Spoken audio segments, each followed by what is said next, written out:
Friend आसंता मैंने शिखा गोटे नुआ डिश मलाई प्रॉन बनवाई आमको फर्स्ट दरकार प्रॉन जोटा मैंने 250 ग्राम बनईकि तादर हलदी और लुण गोल मैंने रखीदेचु।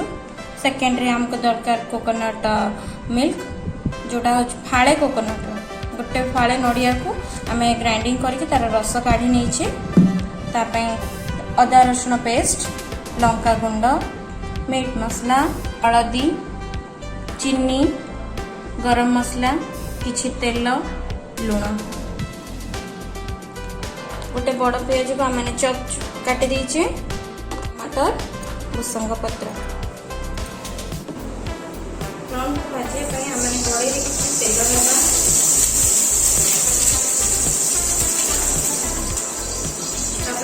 प्रॉन गोड़ी रखते हलदी और लुण भाजी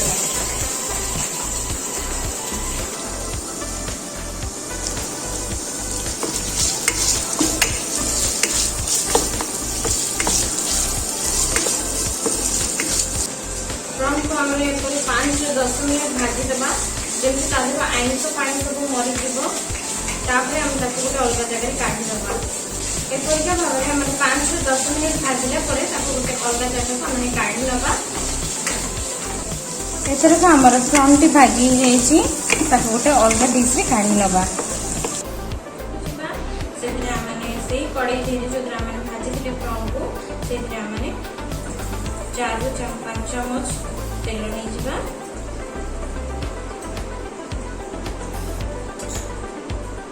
तेल किसी चीनी आम पकईदबा चीनीटा किसी तेल यहीपरिका होगला आम जो काटिक रखा पियाज को पकईदबा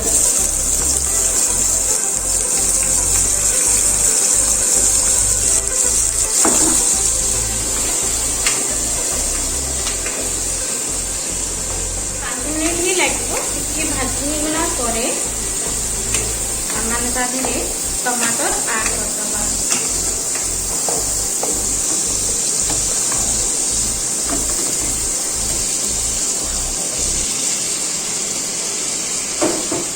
टमाटर को एमती किसी समय भाजीदबा जमी टमाटर टिके नई थी मैंने तेल टिके दबी थी आम नेक्स्ट हमारा टमाटर पियाज किसी मात्रा भाजी हो जाए आम आसने किसी लुण ऐड करदे जो टमाटर और पियाज बहुत शीघ्र सीझी जाए।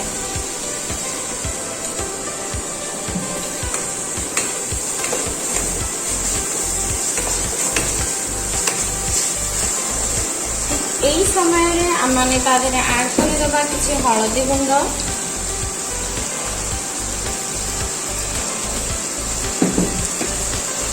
किसी लंका गुंड जो मैंने अधिक राग खाया चाहते तो अधिक पकई पारे मिसईदबा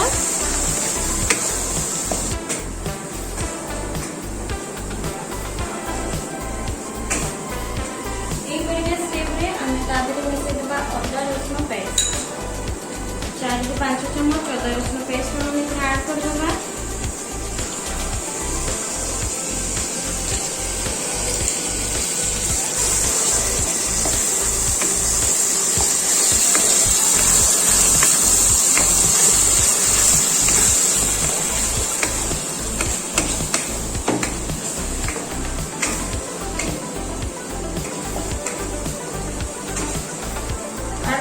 आम 2-3 मिनिट भाव में छाड़ीदबा अल्प किसी स्मेल कला अदा रसुण स्मेल से समय आम जो नड़ियार रस बाटिकी रखीदे से आम ऐड करवा अल्प अल्प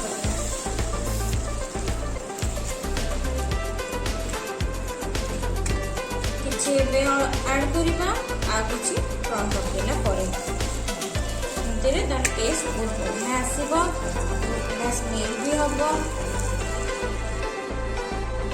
यही समय ही आमने जो प्रॉन टी भाजिकी रखी थे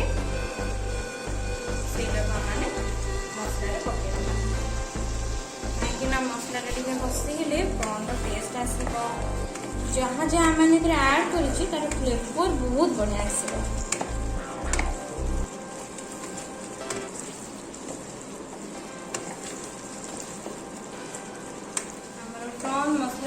କିଛି ଏଇ ପରିକା ହେଇଗଲା ପରେ ଆମେ ରେଷ୍ଟରେ जो नड़िया रसटा रखिथिबा ସେଇଟାକୁ ଆମେ ପୁରାଟା ଆଡ୍ କରିଦେବା।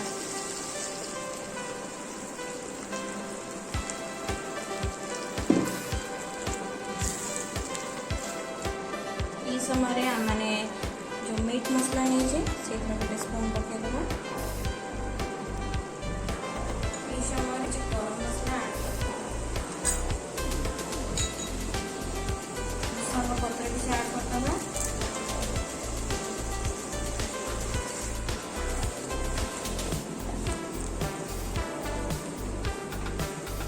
यही भाव 5 मिनिट कवर करके छाड़ीदेवा।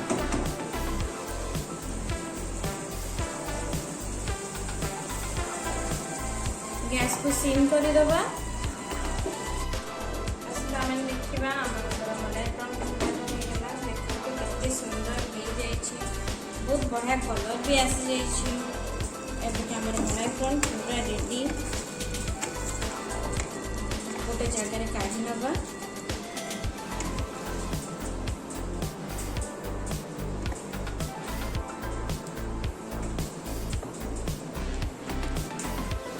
प्रस्तुत होगा मलाई प्रॉन। तादरे आमने लास्ट में किसी अमूल क्रीम पकईदेवा। किसी फ्रेश भूषंग पत्र पकई गार्निशिंग करदेवा। प्रस्तुत होगा मलाई प्रॉन। समस्त को खुआंतु, प्रशंसा नियंतु, आम चैनल को सब्सक्राइब करंतु, लाइक करंतु और शेयर करंतु। Thank you.